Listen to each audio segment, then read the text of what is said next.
ហងជិមាននៅព្រឹកថ្ងៃអង្គារថ្ងៃទី2ខែមិថុនាឆ្នាំ2026តម្លៃមាសដែលយើងកំពុងតែធ្វើការព្យាករណ៍នឹងវិភាគនៅពេលព្រឹកនេះស្ថិតនៅក្នុងតម្លៃ4480ដុល្លារក្នុង1អោនស្មើនឹង5397ដុល្លារក្នុង1តម្លឹងភាពប្រែប្រួលក៏ដូចជាដំណើរទីផ្សារមាសកាលពីថ្ងៃច័ន្ទដើមសប្តាហ៍បានចុះមកប្រមាណជាខ្ទង់90ដុល្លារក្នុង1តម្លឹង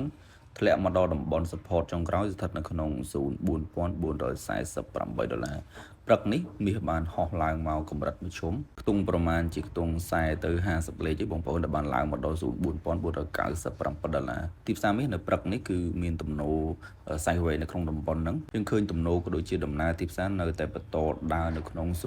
កាលពីសប្តាហ៍មុនស្ថិតនៅក្នុងខែ5ផងដែរដែលតំបន់ខ្ពស់នៅតម្លៃ4595ឬក៏តំបន់ support ស្ថិតនៅក្នុង4366ដុល្លាររង្វង់ក៏ដូចជាកម្រិតចន្លោះតម្លៃទាបឬក៏តម្លៃខ្ពស់ប្រមាណជាខ្ទង់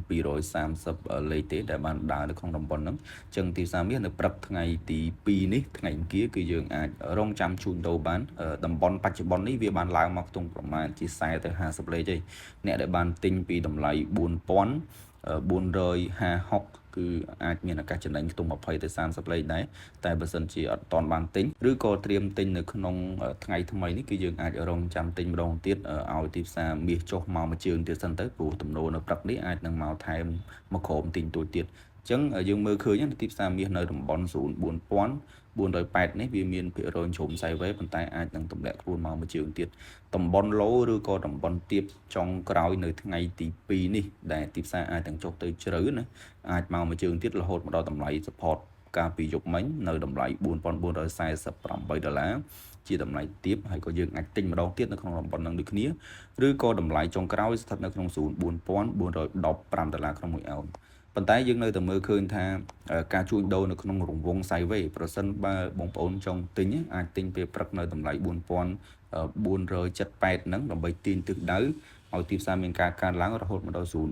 04500ទៅចន្លោះ4520ដុល្លារក្នុង1អោននឹងករណីដែលយើងចង់ទិញនៅព្រឹកហ្នឹងតែបើសិនជាយើងអត់ទាន់ចង់ទិញទេករណីរងចាំជួញដូរគឺយើងរងចាំតម្លៃនៅតំបន់04448ដុល្លារទៅចន្លោះ4415ដុល្លារក្នុង1អោនហ្នឹងអាកាសទិញល្អខ្លាំងមែនទែនពីព្រោះជម្រៅនៅក្នុងថ្ងៃអង្គារថ្ងៃទី2នេះករណីបើចុះទៅជ្រៅគឺអាចទើកើត្រឹម4440ទៅចន្លោះ4415ដុល្លារនឹងឯងហើយក៏ជាតម្លៃដែលយើងរងចាំបាយដេញឡើងសម្រាប់ការទាញផលចំណេញផងដែរសម្រាប់តំបន់ដែលយើងរងចាំ sell ឬក៏លក់វិញគឺនៅតម្លៃ4520ដុល្លារក្នុង1អោនទៅចន្លោះ4550ដុល្លារក្នុង1អោន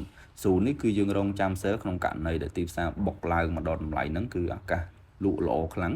ដែលជាកត្តាមួយផ្នែកសម្រាប់ការទាញផលចំណេញតម្លៃខ្ពស់របស់ទីផ្សារគឺវារៀងឆ្ងាយទៀតតែករណីដែលទីផ្សារបុកបំបែកចាំយើងគិតអំពីដំណើរបច្ចេកទេសបន្តទៀតថាតើ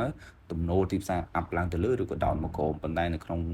សប្តាហ៍ទី1នៅក្នុងខែមិថុនាខែ6នេះតម្លៃមាសគឺឈុំនៅក្នុងតំបន់0នៅក្នុងខែ5នៅឡើយទេអត់ទាន់បំបែក structure ចាក់ចេញពីតម្លៃនៅក្នុងទាំងអស់ហ្នឹងទេអញ្ចឹងយើងនៅតែបន្តជួញដូរខ្លីៗសម្រាប់ការជួញដូរនៅថ្ងៃទី2នេះតាមការ recommend ជារួមហ្មងគឺយើងរងចាំ buy នៅតម្លៃ